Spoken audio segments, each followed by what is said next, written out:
Bonjour à tous et bienvenue dans cette nouvelle vidéo. Aujourd'hui il est déjà temps de vous présenter mon book haul de décembre.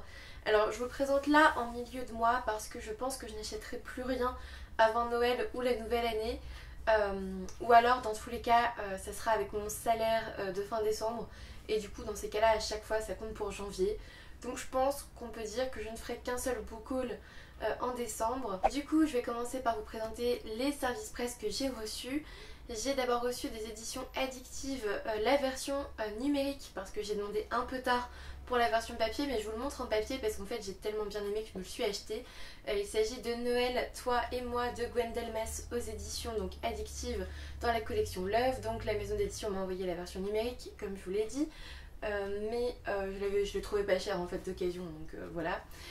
C'est un livre que j'ai déjà lu donc j'en dirai pas plus, je vous invite à aller voir le prochain update lecture. Des éditions Charleston, j'ai reçu Par temps d'amour et de guerre de Santa Montefiore aux éditions donc Charleston Poche. J'avais très envie de le découvrir l'an dernier, mais bah voilà, on peut pas toujours tout s'acheter et du coup j'étais très contente de pouvoir le recevoir en poche cette année. Des éditions Nathan, j'ai reçu une parution de janvier 2019 que j'ai vraiment hâte de découvrir. Il s'agit de Nos éclats de miroir de Florence Hinkel. Donc aux éditions Nathan, là j'ai les épreuves non corrigées et ça paraîtra le 17 janvier 2019. De ce que j'ai compris, on va suivre Cléo qui a 15 ans et en fait qui arrive à une date fatidique, c'est-à-dire à l'âge où Anne Frank est décédée. C'est un roman qui est écrit, il me semble, sous la forme d'un journal intime, voilà. Un journal intime où elle s'adresse directement à Anne Frank. Et rien que ça, moi je me suis arrêtée là dans le résumé parce que j'avais trop envie de le lire. De toute façon, je l'ai reçu, il fait genre 170 pages, donc je vais le lire là et puis on en reparle en janvier au moment de la parution. Ensuite je suis super contente parce que les éditions Charleston m'ont envoyé L'Ange de Marchmont Hall de Lucinda Riley, donc aux éditions Charleston dans la collection Poche. Et je suis trop contente parce que c'est là aussi un grand format que je voulais absolument avoir l'an dernier. Et puis bah j'ai eu d'autres priorités. Et du coup bah je suis très contente de pouvoir découvrir ce roman dans sa version poche qui est vraiment méga canon. Je pense que ça sera un roman que je vais lire cet hiver parce qu'il me fait envie depuis sa sortie il y a un an quoi. Et à nouveau cette fois-ci c'est aux éditions Diva Romance. J'ai reçu La surprise de Noël de Debbie Macomber, donc chez Diva Romance. C'est le groupe Le Duc avec les éditions Charleston, tout ça. J'aime bien Debbie Macomber, j'aime bien ses romans. J'avais lu Bon retour à la maison de Debbie Macomber cette année en tant que lectrice Charleston 2018 et j'avais beaucoup aimé. Et là en romance de Noël, je me suis dit qu'il fallait absolument que je fonce. En plus il fait 250 pages donc voilà, je vais me le faire là très bientôt parce que Noël approche. Et ensuite, dernier service presse reçu en décembre 2018, il s'agit de La déréliction de la chaussette trouée de Geoffrey Marchand aux éditions Inceptio. C'est un roman que j'ai commencé, hein. J'ai lu le prologue et le premier chapitre parce que je savais pas du tout à quoi m'attendre en fait. On va suivre un jeune homme qui s'appelle Vincent, qui est programmeur. Lui il vit dans un monde très particulier où en fait on ne peut pas sortir de chez soi. C'est-à-dire qu'on est confiné dans des immeubles parce que l'air est toxique pour l'homme. Et du coup bah pour trouver son âme sœur et tout ça c'est pas évident hein, clairement. Mais en plus voilà, il se passe pas grand chose dans sa vie en fait, il reste tous les jours à la maison, il ne peut pas sortir. En tout cas c'est vraiment différent de ce que les éditions Inceptio ont sorti avant, que ce soit les Arcanes d'Emera ou Horizon, il a l'air vraiment comme dans mes lectures habituelles, ou Everlasting par exemple.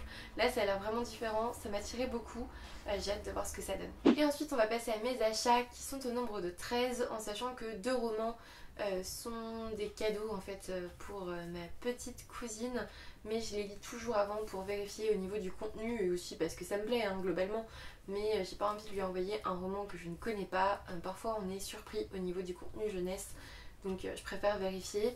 Et puis bien sûr dedans vous avez mes achats de Montreuil, donc vous les avez déjà vus dans le vlog de Montreuil. Du coup je vous l'ai montré tout à l'heure, je me suis acheté Noël, toi et moi de Gwen Delmas aux éditions addictives dans la collection Love. J'en dirai pas plus, comme je vous l'ai dit tout à l'heure je l'ai terminé. C'était une très sympathique romance de Noël, hein. On en parlera au prochain update lecture. Ensuite il me fait envie depuis avant sa sortie je crois, quand on en parlait déjà au festival New Romance. Je me suis acheté Invincible de Stuart Riordan et Jane Harvey Berwick aux éditions Hugo Roman dans la collection New Romance. Dans cette histoire, ce que j'ai compris, c'est qu'on va suivre un rugbyman, je crois, britannique, qui se blesse et qui va être soigné par le docteur Anna Scott. Et je pense qu'il va y avoir des choses entre les deux, bref. Ça me faisait super envie, j'avais trop envie de le découvrir, donc voilà. je l'ai dans ma pile à lire. Ensuite, période de romance de Noël oblige, je me suis acheté Laisse tomber la neige de Cécile Chemin. Alors je dis, c'est aux éditions J'ai lu.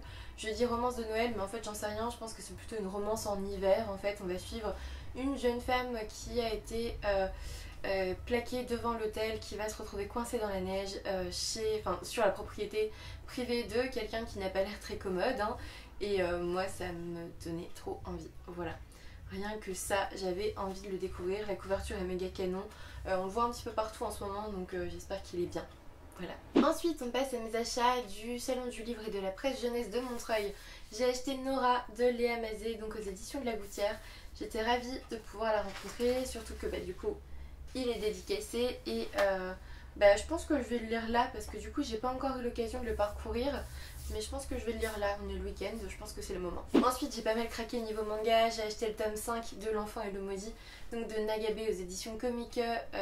J'adore L'Enfant et le Maudit. Je sais pas trop comment ça se passe là dans le tome 5 parce que je crois que j'en suis au tome 2. J'ai fini le tome 2 en tout cas, mais j'adore L'Enfant et le Maudit. En fait je sais que je vais lire toute la saga. Sauf si à un moment donné il nous fait un truc de ouf et que ça me dégoûte.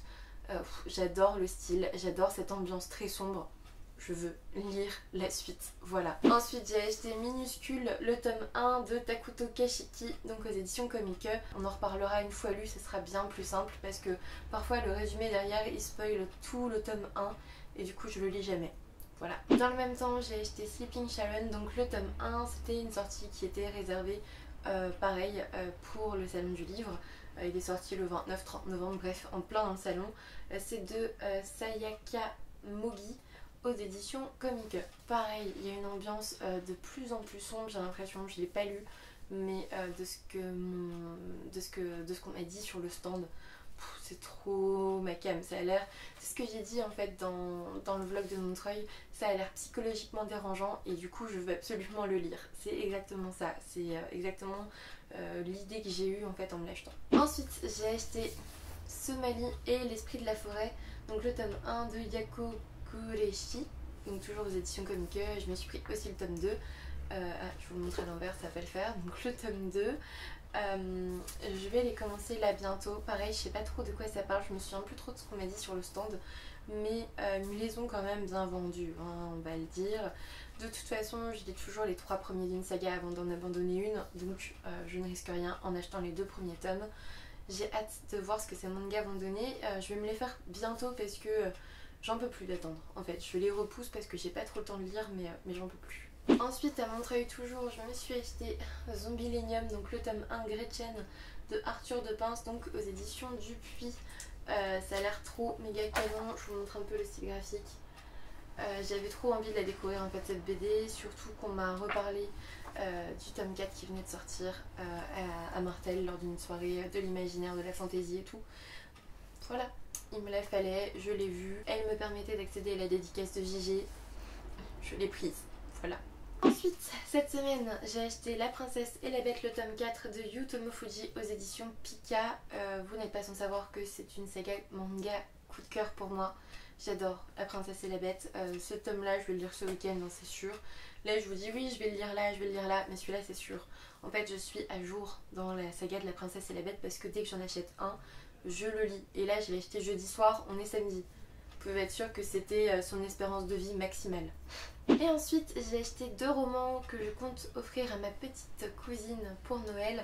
Sauf que je vais les parcourir très rapidement avant parce que, je vous l'ai dit au début, moi je fais attention à ce que j'offre aux plus jeunes. Parfois on a du contenu vraiment pas adapté pour les plus jeunes dans certains romans. C'est rare mais ça arrive. Puis je vous avoue que j'aime bien les livres jeunesse, donc clairement, voilà.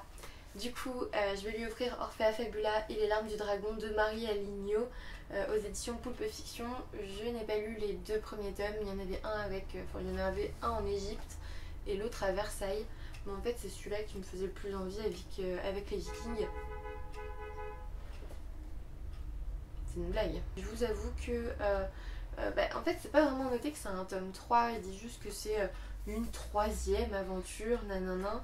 Et je me dis que souvent dans les livres jeunesse, c'est le héros est vachement repris, on réexplique beaucoup les choses et du coup je vais essayer de le lire. S'il fallait lire les 2 premiers avant, et bah j'achèterai les 2 premiers et puis c'est tout. Mais ouais, avec les Vikings ça me plaisait un peu plus, j'avoue. Et puis je lui ai pris Adèle, licorne malgré elle de Ludivine Irola, donc aux éditions Poulpe Fiction toujours. En fait ce qui me plaît dans les éditions Poulpe, c'est qu'on a des petites illustrations qui jalonnent le récit et je trouve ça trop cool pour les 8, 10, 11 ans et même pour moi d'ailleurs, faut le dire. Dans cette histoire on va suivre Adèle qui pense qu'elle est un cheval normal, hein, dans une ferme normale, sauf que d'un seul coup on va lui dire qu'elle est une licorne et elle est pas d'accord. Du coup on en reparlera davantage dans le prochain update lecture. J'espère que ça va lui plaire et j'espère que ça va me plaire aussi, quitte à le lire autant que ça me plaise. De toute façon je vais les dévorer tous les deux très bientôt parce qu'il faut que je lui envoie en colis de Noël. Donc voilà.